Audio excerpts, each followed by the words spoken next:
Hey, my name is Dr. Todd. Let's talk about how to deal with strong-willed kids. Are you currently dealing with a strong-willed child? You know, it can certainly throw up a whole bunch of unique challenges. In this video, I want to share with you some insights from my clinical experience that will help you connect with your child, positively influence them, and build a strong and deep relationship with them. So let's get going.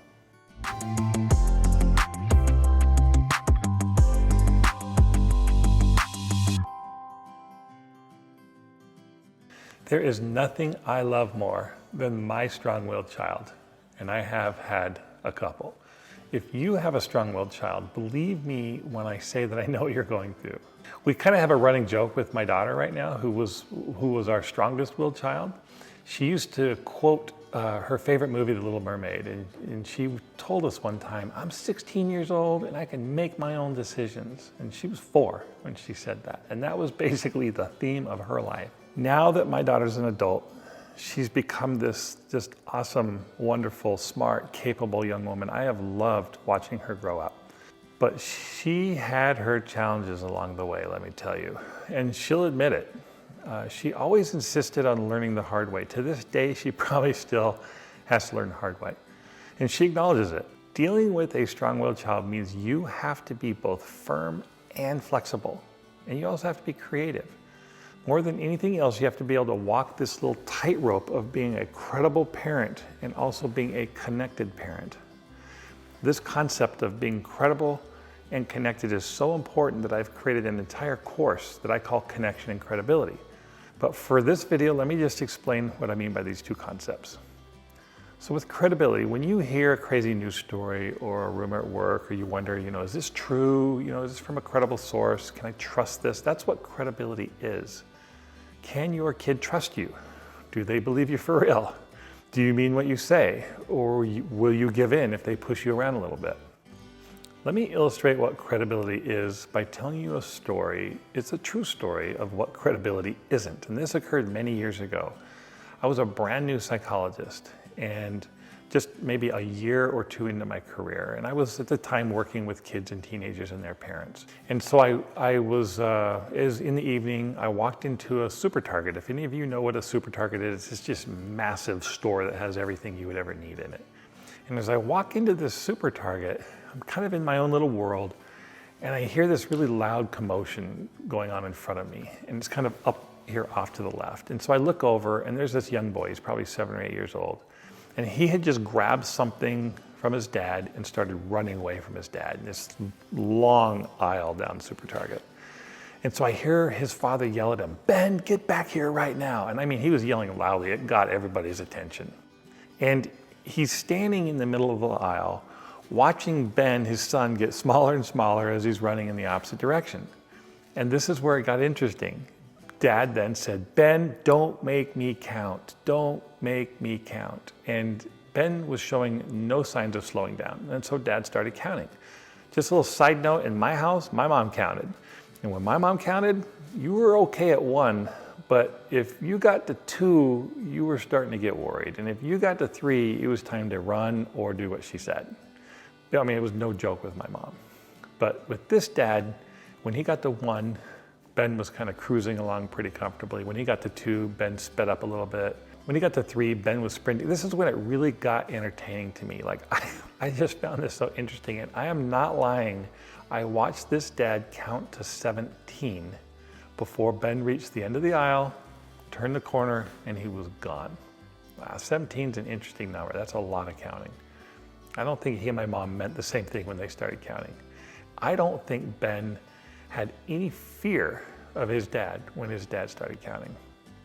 I'm even more certain that Ben didn't believe a thing his father said when he started counting. This dad had no credibility at all. He had no control with Ben, and he and Ben both knew it.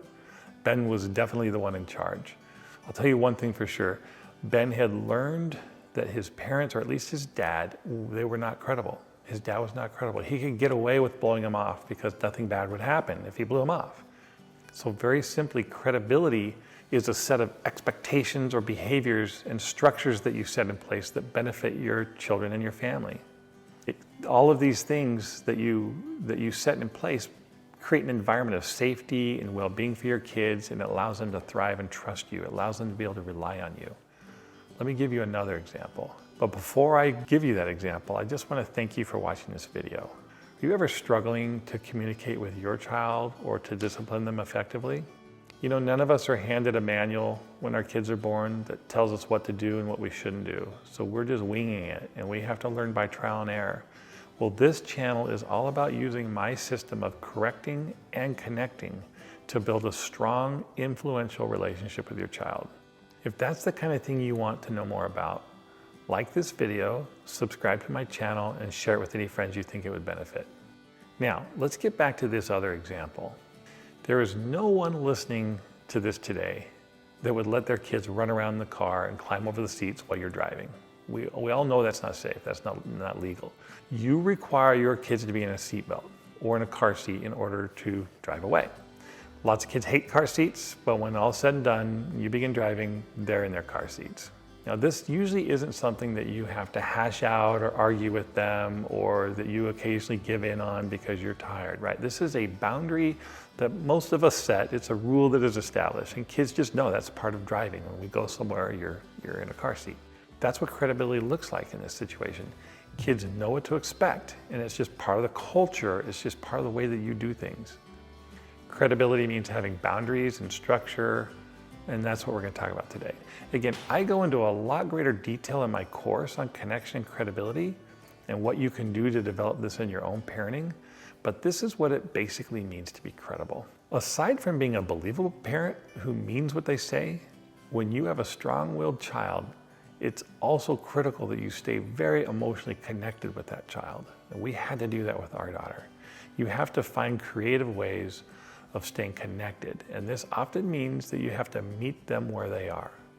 You know, I've tried to connect with my kids in ways that are interesting and fun for them. And my tendency often, however, was to try and connect with them in things that were interesting and fun for me, like playing golf. But that doesn't usually work. You have to meet your kids where they are. So to use golf as an example, I love golf, and I tried to connect with Brian through golf. That's the way I connected with my dad and actually with my grandfather. I have very deep, fond memories of that. Brian's not interested in golf, and so I gave up. I had to try something else, and we ended up riding dirt bikes together. Now, I'm in my 50s. I had never ridden a dirt bike before, and when we go dirt biking, I love my time with him. I'd still probably rather be golfing myself, but I would never give up the experiences that we've had through dirt biking. Speaking of dirt bikes, let me tell you a true story in my family that ended up having a profound effect on a relationship. And this is gonna talk about what I mean by meeting someone where they are. My daughter felt like she didn't have much of a relationship with her little brother. She wanted one, but they're very different people. They have different interests, and she often felt like he just doesn't care about her and felt a little bit rejected by him. And so she would often approach him and ask him about his day and ask him about school, and he would just grunt or give her one-word responses. And so this was actually not very long ago. She came to me complaining, and she was just feeling like, you know, he's just not interested in me, Dad, and I don't know what to do. And so I told her the same thing. You have to meet him. You have to meet Brian where he is. You know, he loves to talk about his dirt bike. So go ask him about that. Don't ask him about school. He doesn't want to talk about school. Well, so she did that. She started asking him about his dirt bike, and she said, you know, will you take me out to the garage and show me your dirt bike? Which he just lit up like a Christmas tree. He loved talking about that. And so he did. He took her out in the garage, and they literally spent a solid hour. I remember being in the house. I couldn't believe how long they were out there. They spent a solid hour out there, and she was asking him questions, and she was listening to him, and he was telling her all the different things, and he was telling her about all the tools that he has and just stuff that he loves to talk about. She was meeting Brian where he was, not where she was. And I myself have been shocked by this little example. Again, it was not very long ago. But that one small moment had a profound impact on their relationship. He now calls her, he likes to talk to her, he looks forward to seeing her when she visits from college. They talk on the phone. The last time she came and visited, he actually took her up in the mountains. She and I have talked about this a lot, this one little moment. Neither of us expected it would turn into something like this, but we talked about how this has had such an impact on their relationship. Believe it or not, another way of staying connected to your strong-willed child is to be humble and apologize when you screw up. I know that sounds funny to say that. Anytime you mess up, if you're like me, that'll be a lot. You can just repair it with a sincere apology. I think of this as making little repair attempts. I've been apologizing to my kids their whole lives. Just the other day, I'll give you an example. Just the other day, I came unglued at my son. His mom told me something and I ended up misunderstanding what she was saying. I thought he was doing something that I've told him a million times I didn't want him to do. And I kind of flipped out on him. And then I realized that I misunderstood her and I felt bad. And so we weren't together at this time, so I called him up. I called him on FaceTime. I wanted to see his face. I wanted him to see my face. And I just said, hey man, I'm sorry. I totally screwed up. I misunderstood what mom told me. I should never have been that mad at you. I'm really, really sorry. That was it. That's easy to do. And it repairs the relationship, even in little things like that. And it models for our kids a really good relationship skill, which is making apologies. Finally, in dealing with strong-willed kids, I want you to not fix their mistakes for them. They are not going to learn from your lectures, from your pleadings, from your bribes, or from your threats. They just won't. That's not how it's going to happen with them. They have to learn from their own experiences, the good and bad consequences of their choices. So please don't swoop in and fix their mistakes for them. Let them suffer the consequences and let them experience the good consequences. So to summarize, strong-willed kids will make you a better parent and they will make you a better person because it will require you to be credible, consistent, kind, patient, creative, and connected. Do you sometimes struggle to discipline your child effectively? Do they misbehave or act out or leave you scratching your head wondering what to do or even how to reach them at all? I've spent the last 25 years as a psychologist and I work primarily with children, adolescents, and young adults and their families. And I've seen how these principles I teach have benefited my own family and also many other families. And I want you and your family to have this too. That's why I've created a free ebook about how to discipline effectively. And believe me, it is not what you think. This will help you correct and connect with your child.